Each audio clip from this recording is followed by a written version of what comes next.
Oke, Assalamualaikum warahmatullahi wabarakatuh. Perkenalkan nama saya Robi Mugi Akbar, saya adalah mahasiswa Universitas Saipul Asia.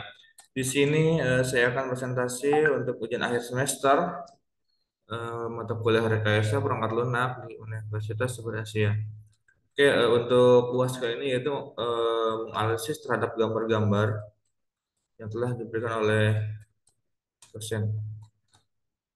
Oke, kita mulai. Yang pertama adalah gambar customer support system. Itu menunjukkan bahwa ini adalah gambar dari sistem yang digunakan untuk mendukung layanan pelanggan. Yang pertama adalah ada input di sini input sebelah kiri terdapat gambar dokumen atau formulir yang menandakan input atau masukan data ke dalam sistem.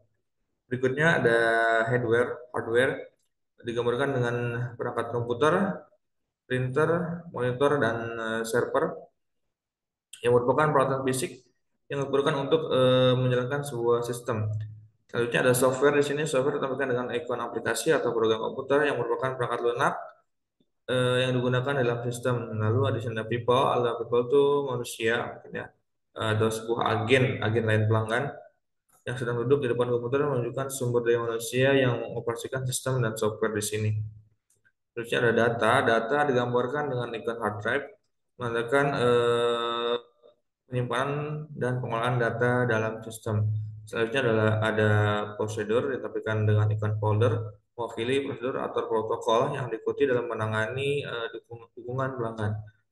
Yang terakhir ada output. Di sini output ikan dokumen atau laporan menggambarkan hasil atau keluaran dari sistem yang telah dilakukan. Gambar ini menunjukkan bahwa sistem pendukung pelanggan adalah integrasi dari berbagai elemen perangkat keras, perangkat lunak, manusia, data, dan prosedur. Sistem ini mengambil input, memprosesnya melalui berbagai komponen, dan menghasilkan sebuah output. Tujuannya adalah untuk memfasilitasi dan mengoptimalkan proses dukungan pelanggan dan dengan mengintegrasikan semua elemen yang diperlukan dalam satu sistem yang kohesif. Oke, selanjutnya gambar yang kedua. Gambar di sini itu adalah sebuah environment surrounding system atau sebuah lingkungan yang mengelilingi sistem. Di sini ada batas sistem atau sistem boundary yang ditunjukkan dengan panah ke dalam, menandakan batasan antara lingkungan luar dan sistem itu sendiri. Lalu ada bagian manual di sistem ini terdapat area berwarna biru atau yaitu manual part of the system task complete by people. Jadi bagian manual dari sistem-sistem di sini yaitu tugas yang diselesaikan oleh manual secara manual atau oleh manusia. Lalu di sini ada batas otomasi atau sistem automation boundary ditunjukkan dengan panah hijau di sini yang menandakan transisi dari tugas manual ke tugas otomatis. Di dalam batas otomatis terdapat panah hijau, yaitu automate part of the system task complete by the computer. Jadi bagian otomatis dari sistem-sistem dan tugas-tugas yang diselesaikan oleh sistem. Jadi tanpa tanpa campur tangan manusia. Di sini sudah dilakukan dengan sistem komputer. Jadi secara keseluruhan di sini yaitu sistem beroperasi dalam suatu lingkungan environment, terdapat batas yang memisahkan lingkungan luar dan sistem itu sendiri, yaitu ini dengan biru di sini. Dan terdapat ada dua lapisan luar masih pengerjaan manual, kotak biru di sini, dan batas otomatis yaitu berwarna hijau di sini. Di mana yang bagian biru ini adalah masih memerlukan campur tangan manusia, itu dengan masih secara manual, yaitu sistem boundary. Dan di sini automation boundary dengan panah hijau di sini dengan panah hijau di sini itu menggunakan sudah terotomatisasi dengan komputer. Jadi tugas-tugas ini itu sudah bisa berinteraksi dalam konteks sistem yang lebih besar. Ilustrasikan bagaimana dalam sebuah sistem ada mungkin ada tugas-tugas yang masih memerlukan tangan manusia dan tugas-tugas yang sudah dapat dilakukan secara otomatis oleh komputer. Lalu akan menghasilkan sebuah sistem yang terintegrasi. Oke. Gambar selanjutnya yaitu gambar sebuah gambar pseudocode. Jadi di sini ada Streamline Manager, di mana di sini ada hmm, sebuah starting activity dengan lingkaran kecil, itu code. Lalu ada sebuah aktivitas di sini dengan kotak sudut bulat, transisi raw, dan tanda panah di sini itu menjelaskan sebuah transisi raw, tanda panah kegiatan selanjutnya. Lalu ke prepare report yaitu sebuah activity, dan yang terakhir adalah ending activity, yaitu akhir dari sebuah aktivitas hitam kecil position depan. Lalu di sini ada apa, synchronize bar split, yaitu bar split. Jadi satu aktivitas masuk ke dalam bar split. Di dalam bar split ini bisa bercabang menjadi dua paralel paralel sebuah aktiviti atau sebuah pekerjaan, di mana ada satu aktiviti yang lain, lalu ada satu aktiviti lainnya.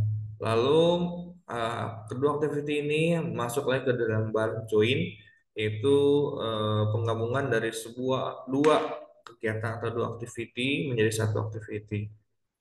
Nanti hasil dari inputan dari kedua aktiviti ini menjadi satu sebuah kegiatan yang sama.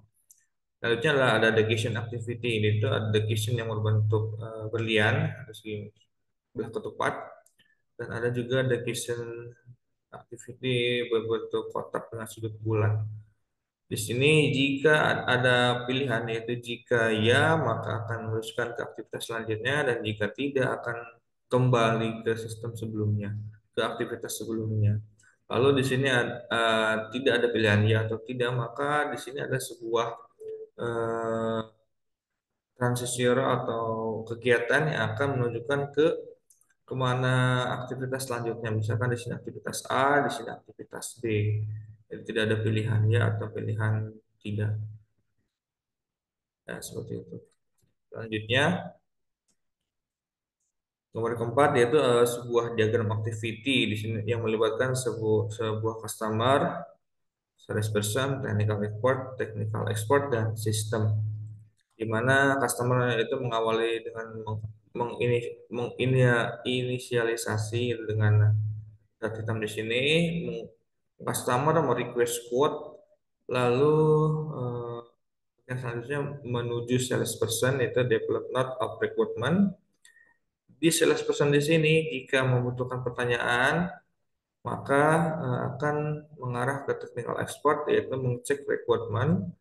Dan jika technical expert sudah cek requirement dan sudah sesuai, maka akan mengarah ke enter data into system. Jadi technical expert di sini jika sudah mengecek requirementnya, maka akan masukkan data ke sistem, lalu sistem akan mengkalkulate quote tersebut. Dan jika tidak, maka salesperson akan langsung menginput data ke sistem, lalu sistem akan mengkalkulate quote. Jika eh, jika sistem di sini sudah mengkalkulate quote, maka akan kembali ke customer. Nah, di sini customer mereview lagi quote yang sudah dikalkulate oleh sistem. Jika customer ada atau ingin mengubah atau mengganti quote yang sudah dikalkulate oleh sistem, maka eh, customer akan mengirim data lagi, yaitu ke salesperson. Di sini salesperson akan mendevelop lagi note yang sudah ingin diubah oleh customer. Jika tidak ada yang diubah atau sudah diterima oleh customer, maka sistem akan customer akan meneruskan, nah itu accept atau menerima quote sebagai orderan.